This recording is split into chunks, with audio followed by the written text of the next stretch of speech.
राधे राधे दोस्तों। आज हम बात करेंगे माता सीता को तोते ने श्राप क्यों दिया। श्री राम और माता सीता का 14 वर्ष का वनवास था, ये तो हम सभी जानते हैं।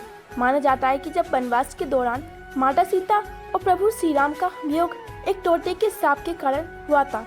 एक तोते ने माता सीता को भयंकर श्राप क्यों दिया, आइए जानते हैं इसके पीछे की कथा।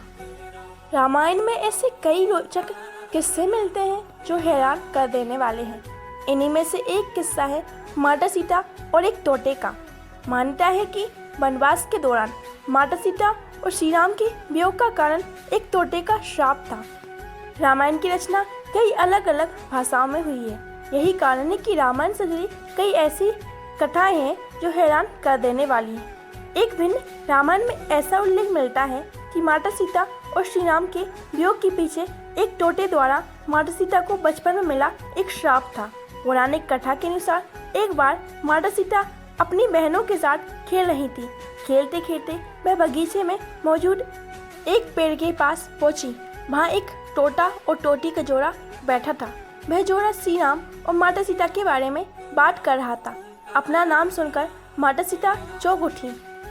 तब माता सीता ने तोते से पूछा कि उन्हें उनका नाम कैसे पता है। तब तोते ने उन्हें बताया कि वो और उसकी पत्नी महर्षि वाल्मीकि के आश्रम में रहते थे। वहाँ उनसे माता सीता और श्री राम की संपूर्ण कथा सुनी और तोता तोती की जोड़ी ने वह कथा पूरी तरह से याद हो चुकी थी। जब माता सीता ने अपना नाम बताते हुए तोता और तोती की जोड़ी से अपना भविष्य जानना चाहा, तब उन्होंने माता सीता को बताने से मना कर दिया। इस पर माता सीता ने तोता और तोती की जोड़ी को पकड़ना चाहा, लेकिन तोता उड़ निकला और तोती माता सीता के हाथों में आ गया। तब तोते ने समय चक्र में बने होने की मजबूरी माता सीता को बताई। तोती को छोड़ने का आग्रह किया। बाल्यावस्था में होने के कारण माता सीता ने तोती को अपने पास रखने की इच्छा जताई और तोती को छोड़ने से मना कर दिया। तब तोती ने श्राप दिया, जिस प्रकार आपने मुझे मेरे पति से दूर किया है, उस प्रकार आप अपने पति से दूर हो जाऊंगी। साथ ही जिस प्रकार मुझे गर्भावस्था में अपने पति का वियोग सहना पड़ा, उसी प्रकार आप भी गर्भावस्था में अपने पति द्वारा त्याग दी जाएंगी। इसके बाद ऐसा कहा जाता है कि तोता और तोती ने अपने प्राण त्याग दिए। माना जाता है कि अगले जन्म में वही तोता धोबी बना था। वही धोबी जिसने माता सीता के चरित्र पर उंगली उठाई थी और श्री राम को राज धर्म के कारण माता सीता को त्यागना पड़ा था। दोस्तों, माता सीता के वियोग की एक और कथा आती है। देवी सीता के वियोग की कथा अन्य पुराणों में यह भी मिलती है कि उनका संबंध देवर्षि नारद से माना जाता है। कथा के अनुसार एक बार नारद जी को अभिमान हो गया कि कामदेव भी उनकी तपस्या और ब्रह्मचर्य को भंग नहीं कर सकते। उन्होंने यह बात अभिमान में भगवान शंकर से कहा, श्री हरि को बताई। तब श्री हरि ने एक योजना बनाई कि नारद जी को इस बात का घमंड हो गया है कि जो कि सही नहीं है। इसके लिए उन्होंने एक योजना बनाई और माया रची। जैसे ही श्री हरि से प्रणाम करके नारद मुनि आगे बढ़े, तब उन्होंने एक भवन दिखाई दिया जहां राजकुमारी विष्णु मोहिनी को देखकर वे मोहित हो गए। यह सब एक माया थी। राजकुमारी का रूप नारद जी का तप भंग कर चुका था और वह राजकुमारी को पाने के लिए भगवान विष्णु के शरण में पहुंचे और कहा कि हे प्रभु, आप मुझे अपना श्री हरि का सुंदर रूप दे दीजिए। तब भगवान ने कहा कि हे नारद जी, ऐसा ना हो कि आप इस रूप को देखकर बाद में पछताएं।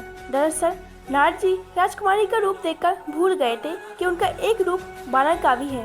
तब भगवान विष्णु ने वही रूप नारद जी को दे दिया। जब नारद जी राजकुमारी के स्वयंवर में पहुंचे, तब पूरी सभा बंदर वाले मुख को देखकर हंसने लगी और राजकुमारी ने भी मुख को देखकर वरमाला नहीं पहनाई। तब नारद जी ने सोचा कि आखिर सभी मुझे देखकर हंस क्यों रहे हैं और राजकुमारी ने मुझे माला क्यों नहीं पहनाई। तब भगवान विष्णु सभा में पधारे और राजकुमारी ने उन्हें माला पहना दी। तब उन्होंने पानी में अपना मुख देखा। बानर वाला मुख देखकर क्रोधित हो गए और क्रोध में उन्होंने भगवान विष्णु को श्राप दिया कि जिस तरह मैं स्त्री के लिए तड़पा हूँ, आप भी पृथ्वी पर स्त्री वियोग का सामना करेंगे। जब माया का प्रभाव खत्म हुआ तो नारद जी को अपनी गलती का एहसास हुआ। उन्होंने क्षमा मांगी। तब भगवान राम और माता सीता का वियोग का सामना करना पड़ा। दोस्तों, रामायण में ऐसी कई रोचक कथाएं आती हैं और रामायण भी कई भाषाओं में लिखी गई है, जिसके कारण कुछ ग्रंथों जैसे कि पद्म पुराण और रामायण में उल्लेख मिलता है कि भगवान श्री राम ने माता सीता का त्याग किया था, और कुछ अन्य ग्रंथ के अनुसार जैसे कि रामचरितमानस के अनुसार भगवान श्री राम ने माता सीता का त्याग नहीं किया था। दोस्तों, आप सभी को ये कथा कैसी लगी हमें कमेंट करके बताइए, और ऐसे ही रोचक कथाओं को जानने के लिए इस चैनल को सब्सक्राइब करना मत भूलिए। दोस्तों, क्या आप इस कथा को पहले जानते थे? तो कमेंट सेक्शन में हाँ और ना जरूर लिखिए, और अगर आप भी हैं सीताराम के भक्त तो कमेंट सेक्शन में जय सिया राम जरूर लिखिए। अब मैं मिलूंगी आपको एक और नई कथा के साथ, तब तक के लिए राधे राधे।